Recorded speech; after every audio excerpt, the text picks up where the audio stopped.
bro, apa kabar? Apa kabar kalian semuanya? Semoga kalian baik-baik saja, sehat walafiat, diberikan rizki yang berlimpah tanpa kekurangan sesuatu apapun. Semoga di masa pandemi ini kita akan melewatinya dan mudah-mudahan pandemi ini akan berlalu dan kita akan beraktivitas normal seperti biasa. Oke, buat yang baru bergabung di channel ini, silakan kalian subscribe channel ini, berpartisipasi untuk membuat video ini menjadi semakin berkembang dan terus berkembang ya.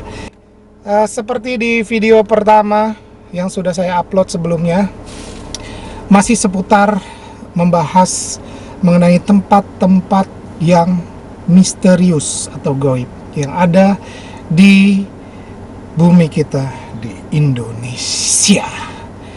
Kalau kemarin ada 7 tempat dan sekarang saya akan review ada 8 tempat yang menjadi tempat-tempat gaib yang ada di Indonesia.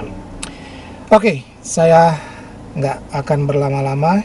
Kita akan masuk ke yang pertama.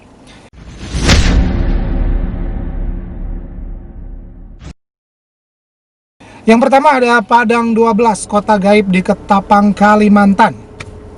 Cerita misteri yang satu ini memang legendaris. Bukan hanya masyarakat Kalimantan saja yang mengetahui kisah mistis Padang 12. Padang 12. Ya, kenapa Padang 12? Nah, nanti akan ada pembahasannya. Kota gaib yang diceritakan sangat makmur ini bisa ditemukan setelah kamu menempuh perjalanan sekitar 30 menit dari Pontianak ke arah kota Ketapang. Banyak yang meyakini Padang 12 ini tentu saja kasat mata alias tidak bisa terlihat. Jadi tempat ini kasat mata, bro. Jadi hanya orang-orang tertentu yang bisa melihat Padang 12 ini. Serem juga ya. Gimana ya?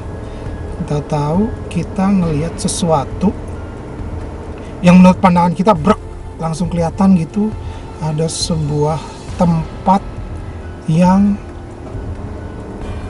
mistis.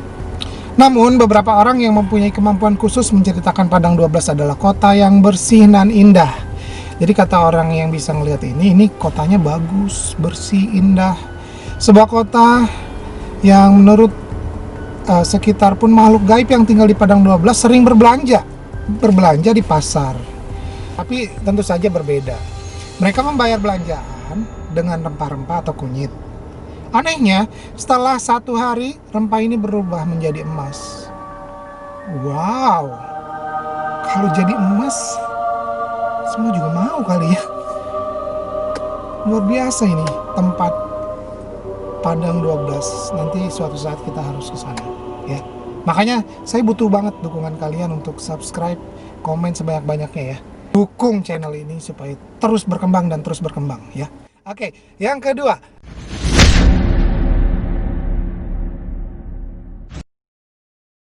Ada Pasar Bubrah di Gunung Merapi. Kisah mistis di gunung-gunung Indonesia mungkin sudah nggak asing lagi di telinga kita. Apalagi kalau kamu memang hobi naik gunung. Ya, pasti ada aja cerita-cerita misteri yang kamu dengar. Salah satu yang paling terkenal adalah di Gunung Merapi. Konon, jangan dibalik ya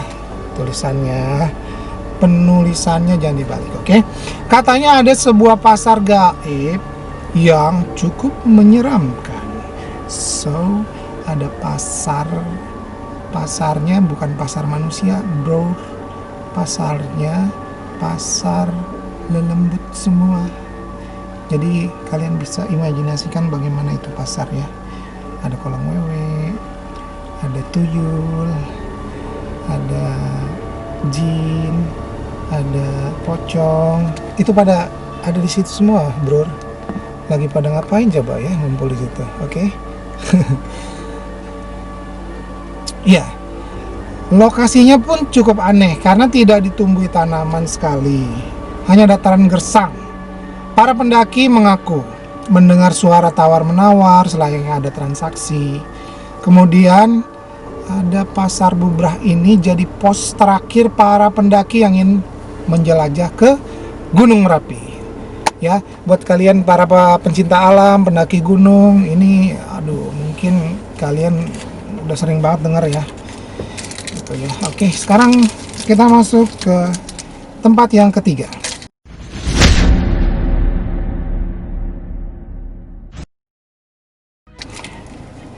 Yang ketiga ada Misteri Bikun di Universitas Indonesia.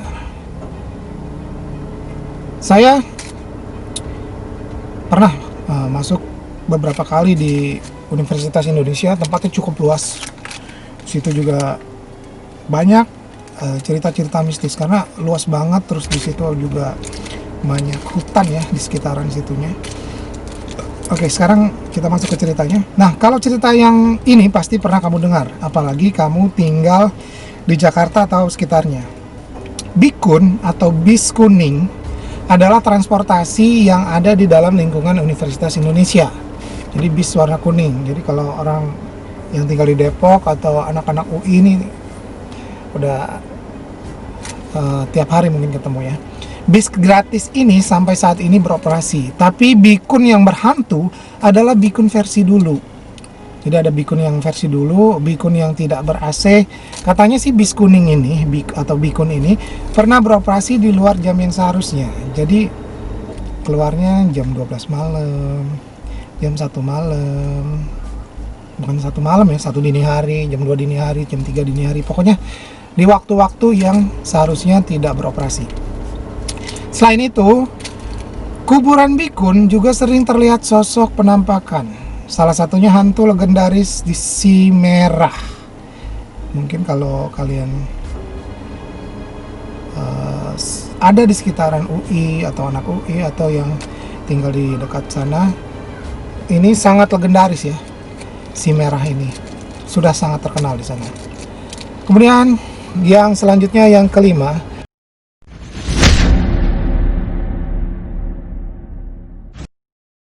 ada Masa Lembo, segitiga bermudanya Indonesia. Jadi Masa Lembo ini segitiga bermuda yang terletak antara Pulau Bawean, Kota Majene, dan Kepulauan Tengah. Ini pertama kali ditemukan di tahun 1981. Segitiga Masa Lembo ini jadi lokasi kecelakaan maut KM Tampomas 2. Jadi kalau kalian mengikuti ceritanya tentang KM Tampomas 2, ya, lokasinya ada di sini. Setelah itu banyak kapal laut yang karam di segitiga bermuda lokal kita ini. Bukan hanya itu, kapal laut juga yang melihat. Selain itu ada pesawat juga beberapa kali mengalami kecelakaan di sekitar lokasi segitiga Masa Lembo ini. Segitiga Masa Lembo, segitiga bermudanya Indonesia ya. Warga lokal meyakini daerah Masa Lembo ini adalah kerjaannya jin yang penuh dengan aura mistis yang goib. Tapi para pakar menyebutkan fenomena yang sering terjadi di segitiga berbunda Indonesia ini adalah hal yang alami. Jadi menurut beberapa orang ini memang terjadinya begitu aja ya, memang alami, natural, terjadi begitu saja ya. Tapi ada juga yang berpendapat lain. Kemudian yang keenam ada Kota Wentira.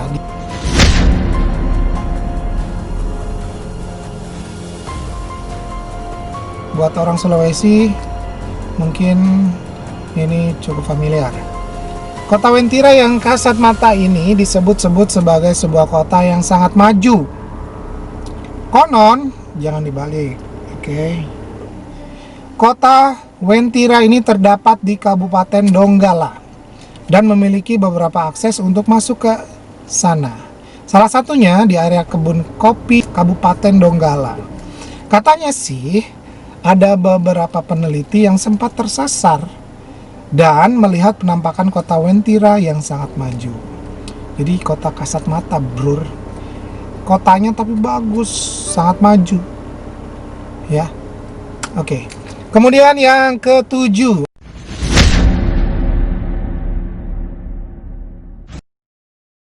ada Menara Saidah di Jakarta.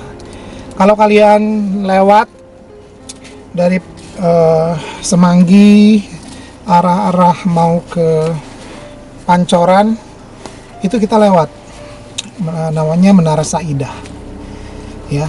Kalau kalian sering bolak-balik jalan tol dalam kota, sadar nih sama kehadiran menara yang satu ini.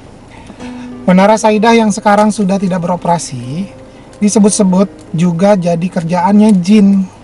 Coba kalian lihat deh, si Menara Saidah ini kondisinya tidak lurus, jadi dia miring gitu ya.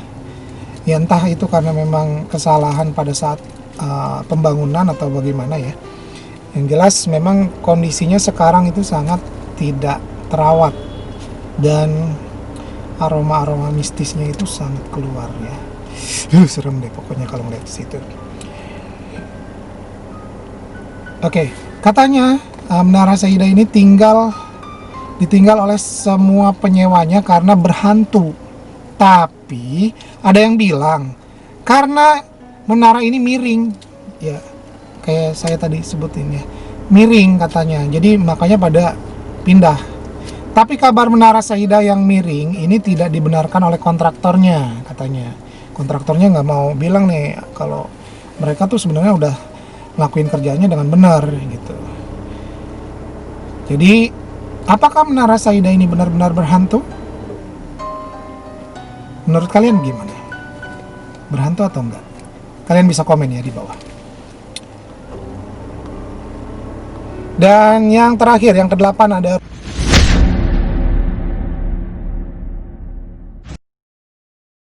Rumah Gurita Bandung yang katanya jadi tempat pemuja syaitan, pemuja setan. Rumah Gurita ini juga jadi misteri yang sampai sekarang tidak terpecahkan. Bangunan seperti rumah biasa ini memang aneh karena di atasnya ada bukan gambar, ada kayak patung gurita gitu. Kalian bisa lihat ya, patung gurita ya, warna hitam yang besar ya. Konon katanya rumah gurita ini adalah gereja pemuja setan. Jadi mungkin ini tempatnya apa ya, satanisme atau Freemason, nggak ngerti lah. Rumah Gurita ini terlihat jelas dari jembatan Pasteur. Jadi adanya di Bandung, dari jembatan Pasteur nih kelihatan banget. Bangunan ini semakin horor karena terlihat tak terawat. Jadi udah usang, udah nggak terawat. Pokoknya mistis banget deh pokoknya kelihatannya. Oke. Dan banyak juga yang beredar kabar untuk bisa masuk ke dalam rumah Gurita ini harus lewat rumah dengan nomor 666. Jadi 6-nya 3 kali. Jadi kalau kamu punya rumah yang nomornya 666, kamu bisa masuk ke situ. Angkanya sering dikaitkan dengan angka setan. Ya, bro. Tempat-tempat gaib atau tempat-tempat misteri yang ada di Indonesia. Untuk kalian yang ceritanya mau saya bahas, cerita mistisnya mau saya bahas di sini, silakan kalian komen atau kalian bisa kasih cerita kalian ke email saya di anharsafieroc@gmail.com ya. Oke, saya ulangi lagi, anharsafieroc@gmail.com.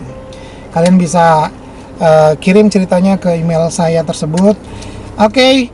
Untuk video kedua kali ini di konten Kismis saya sampai di sini dulu. Semoga kita tetap menjadi orang yang positif, optimis, dan tetap menjadi orang-orang yang penasaran terhadap kisah-kisah mistis. Let's get it done, bro. Sampai jumpa di video berikutnya.